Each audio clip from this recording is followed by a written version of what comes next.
She found it while sorting through old files in the palace library. A photograph, black and white, slightly creased at the corners. Grace Kelly on the set of High Society, laughing at something off camera. Her head was thrown back, her mouth open in genuine delight, her eyes crinkled with joy. She was wearing the costume from the yacht scene, simple, elegant, perfect. She looked happy.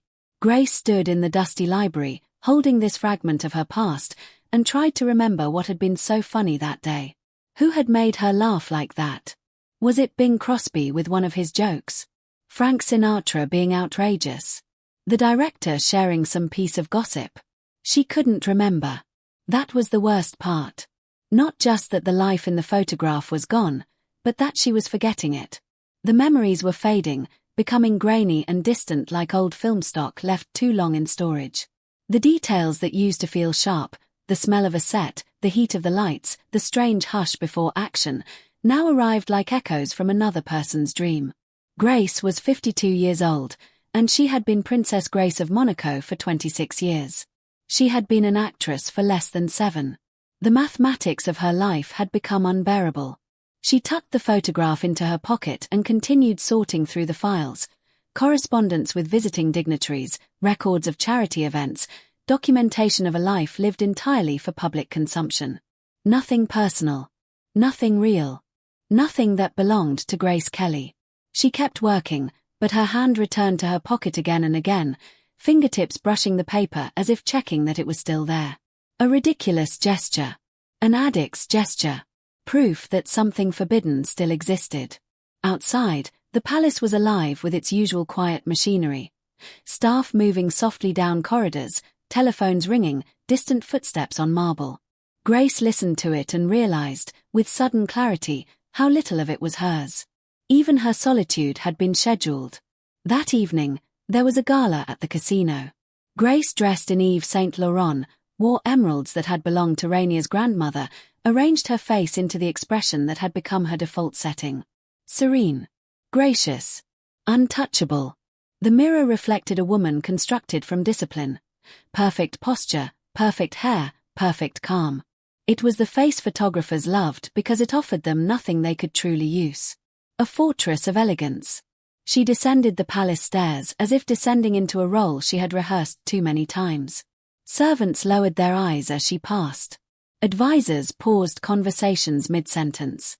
Every gesture around her was rehearsed respect, polished until it gleamed with artificial perfection. The gala was to benefit Monaco's Arts Foundation, an organization Grace had helped establish years ago in a desperate attempt to stay connected to the creative world she had abandoned. She attended gallery openings, funded theater productions, supported emerging artists, all from a carefully maintained distance. She was the patron, never the participant. The artist, never the art. During the reception, a young filmmaker approached her. He was French, intense in the way young artists often are, passionate about his craft. He had won some award at Cannes. Grace couldn't quite remember which one. The palace social secretary had arranged the introduction. "Your Highness," he said, bowing slightly, "I wanted to thank you personally for the Foundation's support of my film." "You're very welcome," Grace replied, her voice warm but distant. "Tell me about your work." His eyes lit up, and he began describing his latest project, a meditation on identity and performance, about an actress who loses herself in her roles until she can no longer remember who she really is. Grace felt something twist in her chest. "It sounds fascinating," she said, and meant it. "What inspired this story?" The young filmmaker looked embarrassed. "I hope this isn't presumptuous, Your Highness, but you did. I grew up watching your films. Rear Window changed my life. The way you could convey so much with just a look, a gesture. You made acting seem like breathing. So natural and essential." He paused, then added, "I often wonder what films you would have made if you had continued your career. What characters you would have brought to life. You were so young when you stopped. You had so much left to give." Grace felt the words like a physical blow. She smiled. She always smiled. "That's very kind of you to say. But I found a different kind of fulfillment in my work here in Monaco." The lie slid out easily. She had been practicing it for 26 years. The filmmaker nodded, but his eyes held a knowing sadness that suggested he didn't quite believe her. Of course, Your Highness. Still, the cinema lost something precious when you left. After he moved on to speak with other guests, Grace found herself standing alone near a window, looking out at the Mediterranean.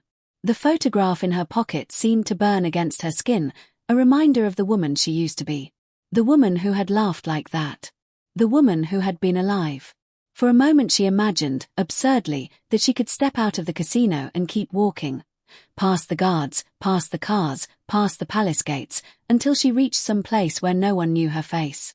A place where she could fail again without consequences. A place where she could be a person. But the fantasy evaporated as quickly as it came. She returned to the room. Returned to the smile. Returned to the role. That night, unable to sleep, Grace went to her private study and took out all the forbidden artifacts she had collected over the years. The scripts. The letters. The reviews. The photographs. She spread them across her desk like evidence at a crime scene, trying to piece together the mystery of her own disappearance. Here was a review of her performance in The Country Girl, the role that had won her the Oscar. The critic had written about her ability to access deep wells of emotion, to make audiences feel her character's pain and resilience. Here was a letter from Alfred Hitchcock, asking her to star in another film. "You are irreplaceable," he had written. "No one else can do what you do." Here was a script she had been sent in 1957, just after the wedding. A beautiful role, complex and challenging. She had declined it, of course. Princess Grace did not make movies. Here was a photograph of her with James Stewart on the set of Rear Window, both of them in costume, both of them completely absorbed in their work. And here, tucked among the rest, was the photograph she had found today. Grace Kelly laughing, alive, herself. She looked at these remnants of her former life and felt a grief so profound it seemed impossible that her body could contain it. What had she done? The question had haunted her for 26 years, but tonight it felt particularly urgent. She was 52. If she lived as long as her mother, she had perhaps 30 more years ahead of her. 30 more years of state dinners and ribbon cuttings and performing the role of Princess Grace. 30 more years of forgetting who Grace Kelly had been. Grace gathered the photographs and papers, carried them to the fireplace, and stood there for a long moment, considering. She could burn them. Destroy this evidence of her past life, eliminate the constant reminder of what she had lost. Perhaps that would make it easier to accept the present, to stop mourning the Mitterbins. But her hands wouldn't cooperate. She couldn't do it. These fragments were all she had left of Grace Kelly. Without them, she would disappear completely, erased by time and duty and the relentless machinery of royal life. So she gathered everything carefully and returned it to its hiding place, locked it away again, kept her secret safe for another day. Before she left the study, she paused by the window. The palace grounds were silent, moonlit, immaculate. Somewhere in the distance, the sea moved like a breathing animal. Grace pressed her palm to the glass and wondered what it would be like to live without walls. The following week, Grace received an invitation that made her hand shake. The American Film Institute was honoring her career with a Lifetime Achievement Award. They wanted her to attend the ceremony in Los Angeles, to accept the award in person, to allow Hollywood to celebrate her contributions to cinema. It was the first time in 26 years that anyone had acknowledged Grace Kelly the actress as separate from Princess Grace of Monaco. Grace read the invitation 3 times, her heart pounding. She could go. She was allowed to travel. Rainier wouldn't forbid it. The publicity would be good for Monaco, and he had always been diplomatic about her past career. But going would mean confronting everything she had tried so hard to bury. It would mean standing in front of her old colleagues, her former peers, and admitting that she had walked away from the work they still loved. It would mean seeing what she could have been if she had made different choices. It would mean looking in the mirror and seeing Grace Kelly staring back. Grace put the invitation in her desk drawer, unable to decide. Part 2. Days passed. Then weeks. The AFI sent a follow-up letter, gently pressing for an answer. They understood if she couldn't attend, of course, but they hoped she would consider it. Grace stood at her bedroom window, looking out at Monaco, and thought about the young filmmaker's words. The cinema lost something precious when you left. Had it? Or had she simply been replaceable, as all actresses eventually are? But the question that really haunted her was different. What had she lost when she left? Everything, whispered a voice deep inside her. Everything that mattered. One evening at dinner, Rainier spoke about schedules, visits, meetings, the next month's obligations. Grace nodded, responded at the right moments, listened as if she were present. Then he paused, studying her. "You're distracted," he said quietly. It wasn't an accusation. Just an observation from someone who knew her patterns too well. "I'm tired," Grace replied. Rainier's eyes softened. "We all get tired." There was something else in his gaze, something like caution. As if he could sense a door she was considering opening, and feared what might come through. They both let the moment pass. Grace made her decision. She would go to Los Angeles. She would accept the award. She would allow herself, just this once, to be Grace Kelly again instead of Princess Grace. The palace staff went into overdrive preparing for the trip. Security arrangements. Schedule coordination. Wardrobe selection. Every detail managed, controlled, orchestrated. But Grace barely noticed the preparations. She was too busy remembering. She remembered her first day on a Hollywood soundstage, nervous and excited, determined to prove she belonged there. She remembered the smell of the set, the heat of the lights, the particular quality of silence just before someone called action. She remembered falling in love with the work. Not the fame, not the glamour, but the work itself. The challenge of finding truth in fiction, of making audiences believe, of transforming words on a page into living, breathing human emotion. She had been good at it. Better than good. She had been extraordinary. And she had thrown it all away. The night before her departure, Grace couldn't sleep. She rose early, while Monaco was still dark, and went to her study. She took out the photograph she had found in the library. Grace Kelly laughing on the set of High Society. She studied it in the pre-dawn light, trying to see beyond the surface of the image. Who was that woman? What had she wanted? What had she feared? She had wanted to matter. To be taken seriously. To be more than just a beautiful face. She had feared being ordinary. Being forgotten. Being nothing. So she had married a prince and become a princess and ensured that she would never be forgotten. But in the process, she had forgotten herself. The irony was almost funny. Grace tucked the photograph into her travel bag. She would bring it with her to Los Angeles, a talisman from her past to carry into her future. The flight was long. Grace spent most of it staring out the window, watching the Atlantic pass below, trying to prepare herself for the collision of past and present that awaited her. When the plane began its descent into Los Angeles, Grace felt her heart rate accelerate. Somewhere below her was the city where she had become a star. Where she had won an Oscar. Where she had made her last film before flying to Monaco and never coming back. The ceremony was scheduled for the following evening. Grace spent the intervening hours in a hotel suite, being prepared by stylists and makeup artists, giving carefully scripted interviews to entertainment journalists who asked predictable questions about her life in Monaco and whether she missed Hollywood. She gave them the answers they expected. No, she didn't miss it. Yes, she was fulfilled. Her work as Princess Grace was more rewarding than any film role could have been. The lies came easily now. She had been practicing them for 26 years.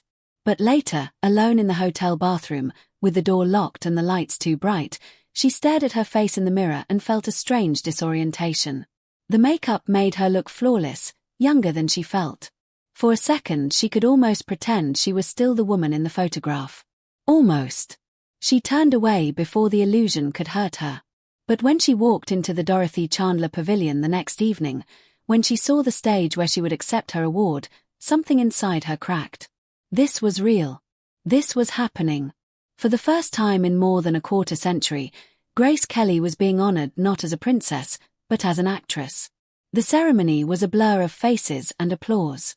They showed clips from her films, High Noon, Rear Window, To Catch a Thief, The Country Girl, High Society. Grace watched herself on screen, young and vibrant and fully alive, and felt tears streaming down her face. The audience probably thought she was moved by the tribute. They didn't realize she was mourning. When it was time for her to accept the award, Grace walked to the stage on trembling legs. The standing ovation seemed to last forever.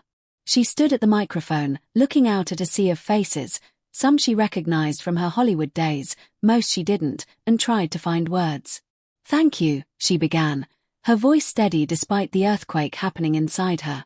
"I'm deeply honored by this recognition." She paused, looking down at the award in her hands. Heavy. Solid. Real. "When I left Hollywood in 1956, I believed I was moving toward something greater. I was going to be a princess, to serve a country, to live a life of meaning and purpose." The audience was completely silent, hanging on her every word. Grace looked up, and for the first time in 26 years, she told the truth. "But standing here tonight, seeing the extraordinary work that all of you continue to create, I realize something. I didn't move toward something greater. I moved away from something I loved. From the work that made me feel most alive. From the art that gave my life meaning." She could hear her own heartbeat in the silence that followed. "I don't regret my choices. I have a beautiful family, a meaningful role to play in Monaco. But I would be lying if I said I didn't miss this. I would be lying if I said there aren't nights when I watch my old films and wonder who that woman was, and where she went." Grace's voice broke slightly, but she continued. "So thank you. Thank you for remembering Grace Kelly when I sometimes struggle to remember her myself. Thank you for keeping her alive in your memories, in these films, in this moment." She held up the award. "This doesn't just honor what I did. It honors what I gave up. And somehow, that makes it even more precious." The applause that followed was different from the opening ovation. It was softer, more personal. Grace saw tears on faces throughout the audience. They understood. They knew. She had finally told the truth. Backstage afterward, old colleagues came to speak with her. Jimmy Stewart, who hugged her tight and whispered, "We missed you, kid." Directors who had wanted to work with her. Actresses who had grown up watching your films. They asked if she would ever consider acting again. Grace smiled sadly. "I'm not sure Princess Grace would allow it." "But what about Grace Kelly?" someone asked. "What does she want?" Grace looked down at the award in her hands and realized she didn't know how to answer that question. Because Grace Kelly had been silent for so long, she wasn't sure she could speak anymore. The next morning, Grace flew back to Monaco. Back to the palace. Back to her role as Princess Grace. But something had changed. The carefully constructed wall between Grace Kelly and Princess Grace had developed cracks. The truth she had spoken on stage kept echoing in her mind. It followed her through the plane's quiet cabin, through Monaco's clean air, through the palace halls that smelled faintly of flowers and Polish. She missed it. She missed herself. She missed being alive. Grace stood at her bedroom window, looking out at the Mediterranean, holding the photograph of herself laughing on the set of High Society. The sea was bright now, deceptively calm, like a painted backdrop. She was 52 years old. She had been Princess Grace for 26 years. She would be Princess Grace until she died. But for one evening in Los Angeles, Grace Kelly had existed again. And now she knew that woman was still there, buried beneath years of duty and performance and carefully maintained lies. Still there. Still waiting. Still hoping, against all evidence, that someday she might be allowed to laugh like that again. Part 3. Grace carefully placed the photograph on her nightstand where she could see it every morning when she woke. A reminder. A promise. A last photograph of the woman she used to be. The woman she might, somehow, still become. And as she turned off the light, she felt the strangest thing, small, quiet, stubborn. Not happiness. Not peace. But the faintest pulse of defiance. As if somewhere inside her, Grace Kelly had heard her own name again, and refused to let it fade.